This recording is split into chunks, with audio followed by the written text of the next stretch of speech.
मुलांनो, गेल्या तासाला आपण चिमणा वासुदेव हे अभिनय गीत याचा पूर्ण अभ्यास केला.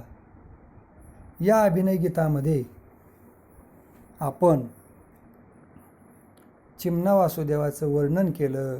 तो कसा नाचत येतो, दान कसं मागतो, कोणते दान तो कशा पद्धतीने द्या अशी विनवणी करतो, दान कोणाच्या नावे करावे असे सांगतो आणि पुण्य मिळविण्याला वासुदेव आला तो काय करतो, आपल्याला दान देण्यासाठी प्रेरित करतो, प्रोत्साहित करतो. अशा वासुदेवाची आपण गेल्या तासाला संपूर्ण माहिती घेतली. आणि त्याचबरोबर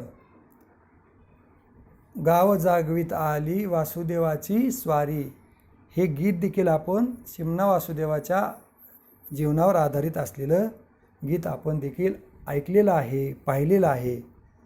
मग या चिमणा वासुदेव या अभिनय गीताचा आपण अभ्यास पूर्ण केल्यानंतर काही प्रश्न आहेत, त्या प्रश्नांची उत्तरे देखील आपल्याला या ठिकाणी सांगता आली पाहिजेत, विचारल्यानंतर बोलता आले पाहिजे त्याविषयी आणि प्रश्नांची उत्तरे देखील देता आली पाहिजेत. तर प्रश्न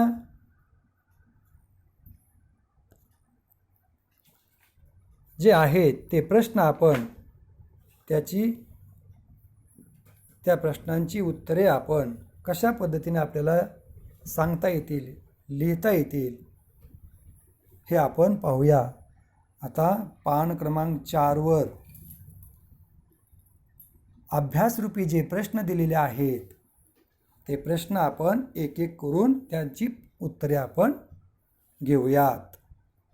आता पान क्रमांक 4 वर पहिला जो प्रश्न आहे, खालील प्रश्नांची उत्तरे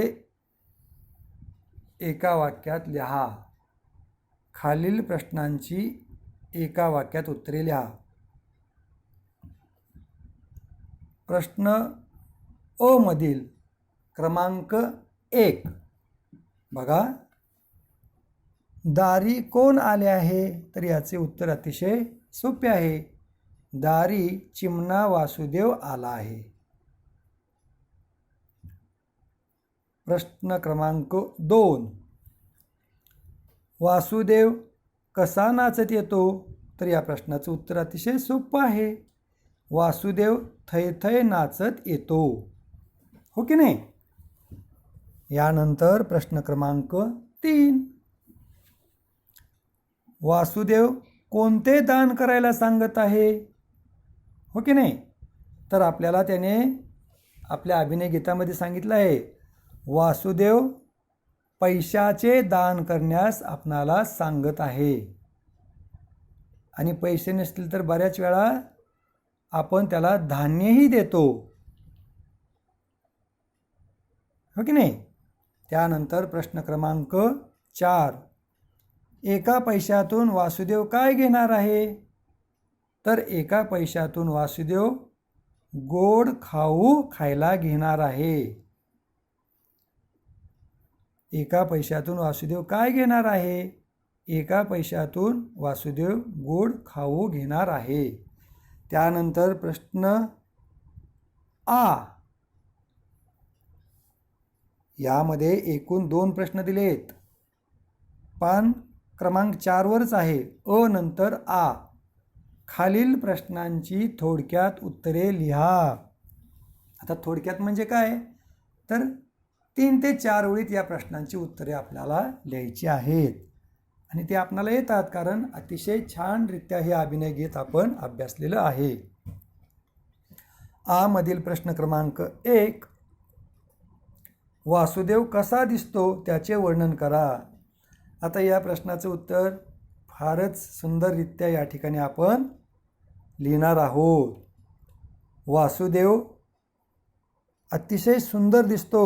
वासुदेवाच्या डोक्यावर मोरपिसांची टोपी आहे. हातामध्ये त्याच्या वाजवण्यासाठी चिपळ्या आहेत. गळ्यामध्ये माळ आहे. त्याचबरोबर गळ्यामध्ये पंचा देखील आहे त्याच्या खांद्यावर आणि त्याच्या हाताच्या म्हणजे उजव्या बाजूला खांद्याला त्याची झोळी देखील आहे. या झोळीमध्ये तो काय करतो? माता माऊलींनी दिलेलं दान धान्य तो आपल्या झोळीमध्ये घेतो. आणि या वासुदेवाच्या अंगावर स्वच्छ नेहरू शर्ट आहे, कमरेला धोतर आहे आणि हा असा वेशभूषा करून आलेला वासुदेव अतिशय सुंदर देखणा असा दिसतो आहे. अशा पद्धतीने आपल्याला 4 ते 5 ओळीमध्ये वासुदेव कसा दिसतो याचे वर्णन करायचे आहे आणि अतिशय छानरित्या तुम्ही या वासुदेवाचे वर्णन करणार मला विश्वास आहे. त्यानंतर आ मधील क्रमांक 2चा प्रश्न, दान धर्म केल्याने काय होईल असे वासुदेव सांगतो? तर या प्रश्नाचे उत्तर अतिशय छान आहे. दान धर्म केल्याने वासुदेव सांगतो तुम्हाला पुण्य मिळेल. वडिलांच्या आणि तुमच्या नावे जर तुम्ही धर्म केला, दान केले तर तुम्हाला आशीर्वाद मिळतील. धर्म केल्याचे समाधान लाभेल तुम्हाला आणि तुम्हाला आशीर्वाद देखील मिळेल. आणि त्या आशीर्वादाबरोबरच तो काय म्हणतो? एक ओळ आहे पहा, अतिशय छान आहे. पान क्रमांक 3 आहे पहा ती ओळ, है की नाही? तो म्हणतो द्याल जरी पैसा एक, देव तुम्हा देईल लाख. बघा, असा वासुदेव काय करतो? तो म्हणतो दान धर्म केल्याने काय होईल असे म्हणतो, तर तुम्ही जर मला 1 पैसा दिला तर देव तुम्हाला लाख पैसे देईल, असा आशीर्वाद तुम्हाला मिळेल. आणि हे दान करताना तुम्ही तुमच्या वडिलांच्या नावे करा, तुम्हाला प्रिय असणाऱ्या व्यक्तीच्या नावे करा. या दान केल्यामुळे तुम्हाला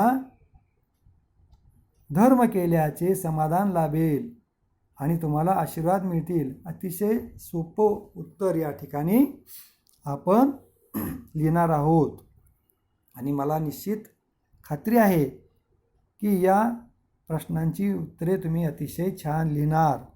त्याच्यानंतर पान क्रमांक 4 वरील जो ई दिलेला आहे प्रश्न, कवितेच्या ओळी पूर्ण करा. बघा, त्यासाठी आपल्याला परत पान क्रमांक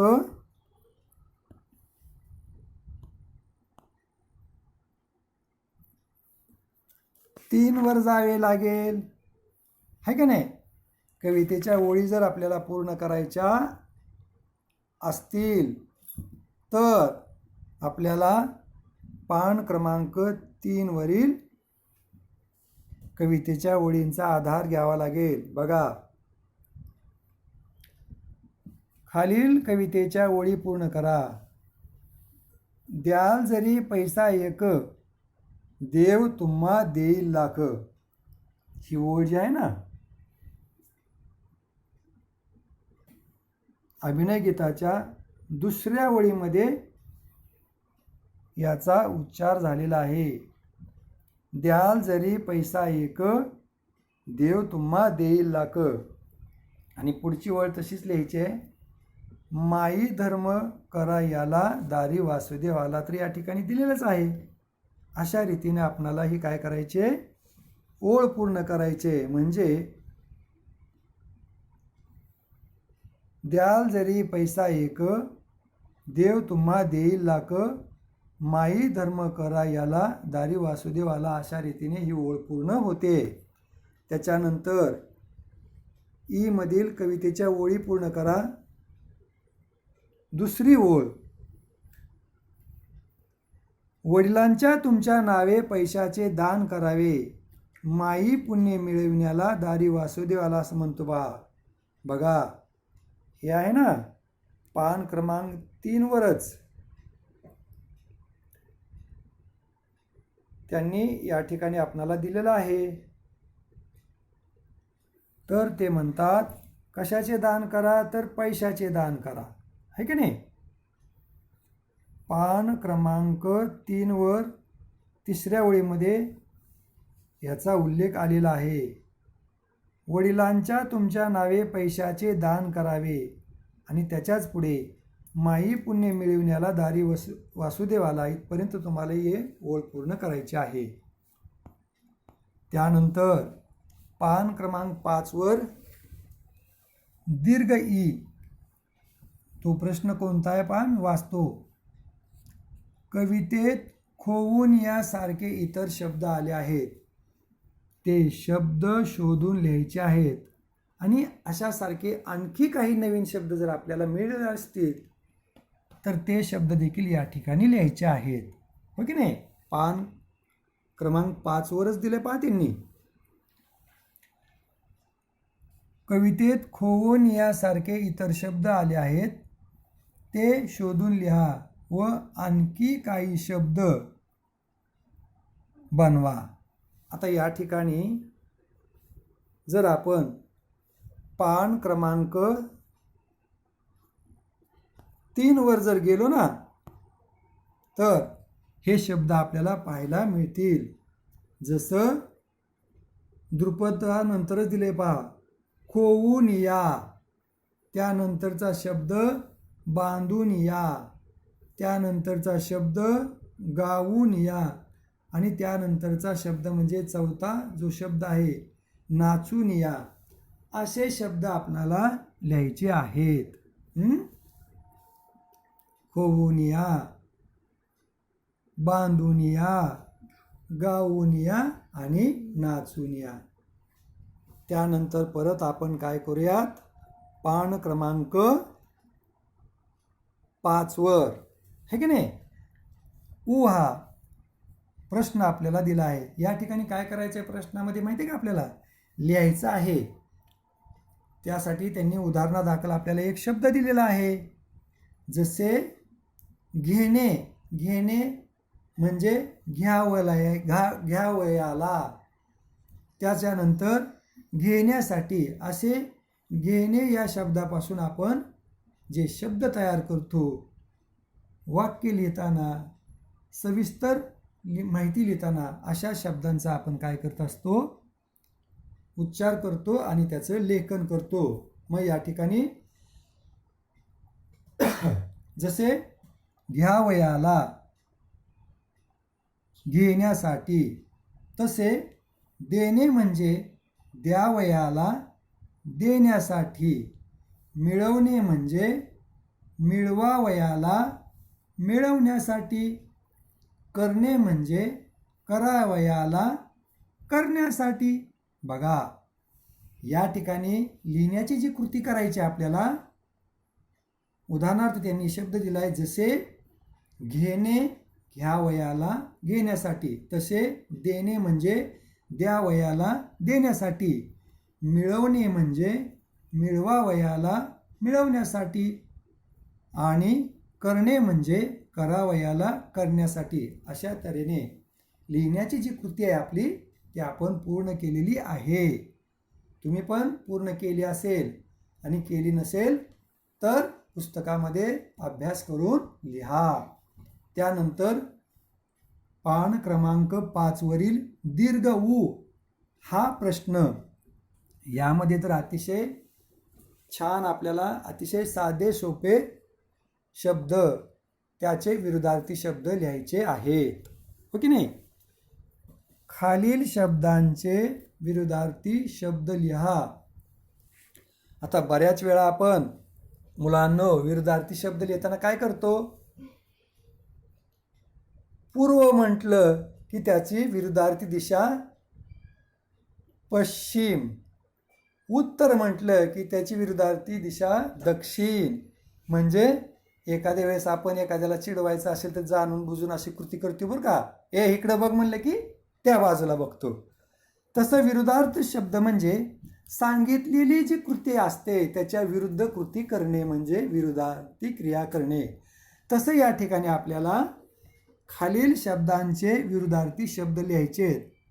ते कसे लिहायचे, तर पहिलाच शब्द दिलाय आला, त्याचे विरुद्धार्थी शब्द म्हणजे गेला, है की नाही? आला म्हणजे येणे आणि गेला म्हणजे जाणे. मग आला या शब्दाचा विरुद्धार्थी शब्द गेला. त्यानंतर दुसरा जो शब्द आहे पुण्य. पुण्य म्हणजे दान करणे, धर्म करणे. आणि हा दान धर्म केल्याने आपल्याला काय वाटते?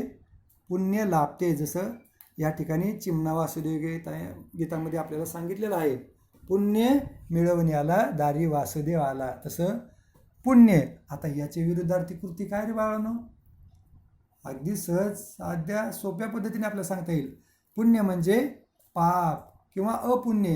कुठलीच आपण चांगली गोष्ट नाही जर केली ना, काय रे पाप केलं आपण असं म्हणतो. म्हणून पुण्य म्हणजे दान धर्म करणे, आणि पाप म्हणजे त्याच्या विरुद्ध कृती करणे. जसं धर्म अधर्म, तसं पुण्य त्याच्या विरुद्धार्थी पाप. त्यानंतर तिसरा शब्द सुखवी, त्याच्या विरुद्धार्थ दुःखवी. एखाद्याला आपण सुख देऊ शकलो नाही तर त्याला दुःख देखील आपल्याला देण्याचा अधिकार नाही. म्हणून सुख तसं दुःख. तसं या ठिकाणी या अभिनय गीतामध्ये सुखवी त्याच्या विरुद्धार्थी दुःखवी. त्यानंतर द्याल. जसं या ठिकाणी आपला चिमणा वासुदेव म्हणतो, द्याल जरी पैसा एक, देव तुम्हा देईल लाख. द्याल म्हणजे देणे, आणि त्याच्या विरुद्धार्थी द्यालच्या विरुद्धार्थी घ्याल. देणे घेणे, द्याल घ्याल. हो की नाही? अतिशय साधं सोपं आहे. द्यालच्या विरुद्धार्थी शब्द घ्याल. त्यानंतर पाचवा शब्द पहा, एक. एकाच्या विरुद्ध अनेक. बघा, माझ्याकडे एक पेन्सिल आहेत, माझ्याकडे अनेक पेन्सिल आहेत. म्हणजे एकाच्या विरुद्ध अनेक. एकापेक्षा जास्त म्हणजे अनेक. त्यानंतर सहावा जो शब्द आहे धर्म. धर्माच्या विरुद्ध अधर्म. चांगलं कर्म काम केलं की आपण म्हणतो, वा किती छान काम केलं, धर्म जागवला माझ्या मुलाने. धर्म त्याच्या विरुद्ध अधर्म. वाईट कृती केली की लोक म्हणतात, अरे धर्माचं आपल्या आचरणात काय सांगितलंय, धर्मामध्ये काय सांगितलंय, चांगलं करायचं, असं अधर्मासारख्या गोष्टी करू नको. म्हणजे धर्माच्या विरुद्ध कृती म्हणजे अधर्म. हो की नाही? म्हणून आपण हे जे शब्द अभ्यासलेले आहेत, आला गेला, पुण्य पाप, सुखवी दुःखवी, द्याल घ्याल, एक अनेक, धर्म अधर्म, म्हणजे प्रत्येक शब्दाचा आपण विरुद्धार्थी शब्द या ठिकाणी लिहून पूर्ण केला आहे. तुम्ही पण केला असेल. त्यानंतर पुढचा जो प्रश्न आहे, खालील शब्दांचे वचन ओळखून लिहा. वचन म्हणजे एक वचन आणि अनेक वचन. वचन लिहित असताना आपण काय करतो, जसं एखादी वस्तू असेल आणि तशाच प्रकारच्या अनेक वस्तू असेल तर त्या ठिकाणी आपण म्हणतो एक वचन अनेक वचन. आता शब्द बघा, वाचल्यानंतर तुमच्या लक्षात येईल. खालील शब्दांचे वचन ओळखून लिहा. टोपी. आता माझ्या हातामध्ये एक टोपी आहे, मग टोपी किती आहे? एक आहे, मग एक वचन. माझ्या हातामध्ये अनेक टोप्या आहेत. टोप्या म्हणजे काय? अनेक वचन. मग वचन ओळखायला सांगितल्यानंतर आपल्या हातामध्ये आपल्याला कोणती वस्तू आहे, त्या किती आहेत याचा विचार आपल्याला करावा लागतो. मग टोपी म्हटलं की एक वचन. पुढचा शब्द मोरपिसे. आता या ठिकाणी चिमणा वासुदेव या अभिनय गीतामध्ये चिमणा वासुदेवाने काय केलं होतं, आपल्या टोपीमध्ये अनेक मोरांची पिसे खोवलेली होती. मग तिथं एक पीस नव्हतं मोराचं, तर मोराची अनेक पिसे होती, आणि तेही कशी होती? टोपीमध्ये खोवलेली, खोचलेली. म्हणून मोरपिसे हा शब्द ज्यावेळेस आपल्या समोर येतो, तो अनेक वचन, त्याच्यावरून आपलं ना ज्ञात होतं किंवा माहिती मिळते. जसं टोपी एकवचन, मोरपिसे अनेक वचन. त्यानंतर पैसे एकापेक्षा जास्त जर असतील ना तर त्याला आपण काय म्हणतो, पैसे. तुझ्याकडे किती पैसे आहेत? किती पैसे म्हणजे अनेक. या ठिकाणी आपण अनेक वचन यालाच आपण बहुवचन सुद्धा म्हणतो बरं का मुलांनो. एकापेक्षा जास्त म्हणजे बहु. जसं तुम्हाला माहिती आहे का, एक वचन आणि अनेक वचन. दत्ताची जर मूर्ती आपण पाहिली देवाची तर त्याला किती तोंड आहेत? तर 3. म्हणून आपण त्याला काय म्हणतो, त्रिमूर्ती. त्यानंतर तसंच दशानन, ज्याला 10 आनन म्हणजे 10 तोंड आहेत त्याला आपण काय म्हणतो, दशानन. मग हे सगळे त्रिमूर्ती, दशानन हे अनेक वचनी आहेत. म्हणून पैसे हा शब्द काय, अनेक वचनी. त्यानंतर दार. आता आपण असं म्हणतो का, मी दारेमधून आले? नाही, तर मी दारामधून आलो, मी दारामधून येते. दार म्हणजे घराला दरवाजा असतो त्याला दार म्हटले या ठिकाणी. दार म्हणजे काय, तर एक वचन. म्हणून दार हा शब्दाचं वचन ओळखून लिहिताना काय लिहायचं त्या ठिकाणी, दार या शब्दासमोर लिहायचं एक वचन. म्हणून खालील शब्दांचे वचन ओळखून लिहिताना टोपी एक वचन, मोरपिसे अनेक वचन, पैसे अनेक वचन, दार एक वचन. असे तऱ्हेने आपल्याला हे वचन लिहिताना याचा अभ्यास करावा लागतो आणि मग त्याची उत्तरे आपल्याला लिहावी लागतात. त्यानंतर खालील शुद्ध शब्द ओळखून पुन्हा लिहा. पान क्रमांक 5 वर शेवटचा जो प्रश्न दिलेला आहे तो प्रश्न कोणता आहे, तर खालील शुद्ध शब्द ओळखून पुन्हा लिहा. आता या ठिकाणी जो शुद्ध शब्द आहे म्हणजे जाणून बुजून या ठिकाणी काय केले, 3 शब्द समोर आपल्या ठेवलेले आहेत. त्यातील क्रमांक 1 मधील शब्द मेर पिसांना, दुसरा शब्द मोर पिसांना, तिसरा मोर पिसांना. आता या ठिकाणी मधला जो शब्द आहे मोर पिसांना आणि याचा उल्लेख आपल्या अभिनय गीतामध्ये झालेला आहे. खोवनिया मोर पिसांना दारी वासुदेव आला, हो की नाही. मग यामधील या 3 शब्दामधील मोर पिसांना हा शब्द आहे त्या ठिकाणी लिहून शुद्ध शब्द म्हणजे मोर पिसांना. त्यानंतर वडिलांच्या, वडील यांच्या अशा प्रकारचे 3 शब्द तुम्हाला दिले आहेत.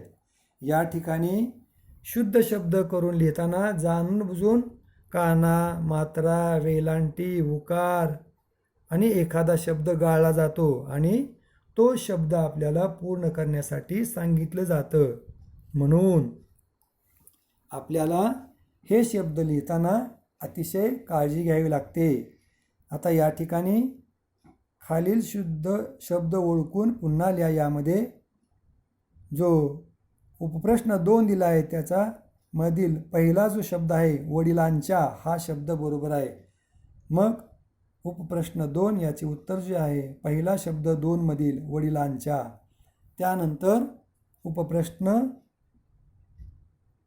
क्रमांक 3 पुण्य, पुण्य आणि पुण्य यामधील मधला जो शब्द आहे पुण्य हा योग्य शब्द आहे. कारण चिमणा वासुदेव आपल्याला अभिनय गीतातून म्हणतो, काय म्हणतो, माई पुण्य मिळविण्याला दारी वासुदेव आला. या प्रश्नाचं उत्तर तुम्हाला 4थ्या ओळीमध्ये दिलंय पहा. माई पुण्य मिळविण्याला दारी वासुदेव आला. मग पुण्य हा शब्द लिहिताना त्याला पहिला उकार न बाणाचा आणि य, न बाणाचा या ठिकाणी अर्ध काढायचा आणि त्याला य जोडायचं. मग तो शब्द तयार होतो पुण्य. आणि पुण्याच्या विरोधात म्हटलं की पाप. अशा तऱ्हेने आपण या ठिकाणी विषय मराठी इयत्ता 6वी मधील जी पहिली कविता होती, चिमणा वासुदेव हे अभिनय गीत होतं. हे अतिशय सुस्पष्ट आवाजामध्ये, त्याचबरोबर या अभिनय गीताला वासुदेवाने जशी चाल दिली त्या चालीमध्ये आपण म्हटलेलं आहे. यामधील कठीण शब्दार्थाचे अर्थ आपण पाहिलेले आहेत. पान क्रमांक 4वर अभ्यासरूपी जे प्रश्न दिलेले आहेत त्या प्रश्नांची उत्तरे लिहिली आहेत. तसेच यामध्ये खालील प्रश्नांची थोडक्यात उत्तरे लिहा, कवितेच्या ओळी पूर्ण करा, खोवून यासारखे शब्द लिहा, विरुद्धार्थी शब्द लिहा, शब्दांचे वचन ओळखून लिहा आणि पान क्रमांक 5वर जो प्रश्न दीर्घ ए खालील शुद्ध शब्द ओळखून पुन्हा लिहा. या सर्व प्रश्नांचा उपप्रश्नांचा अभ्यास आपण पूर्ण केला आहे. मी निश्चितच या ठिकाणी आपणाकडून आशा व्यक्त करतो की तुम्ही या कवितेचं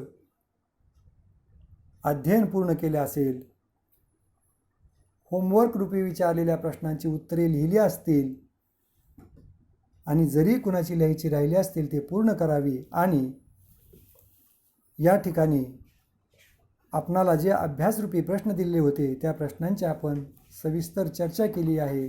प्रश्नांची उत्तरे ऐकलेली आहेत, वर्कबुकमध्ये ती तुम्ही लिहिलेली आहेत आणि अशाच प्रकारचे प्रश्न तुम्ही वर्कबुकमध्ये पाहून या अभिनय गीताचा अभ्यास करून तुमच्या नोटबुकमध्ये लिहून मला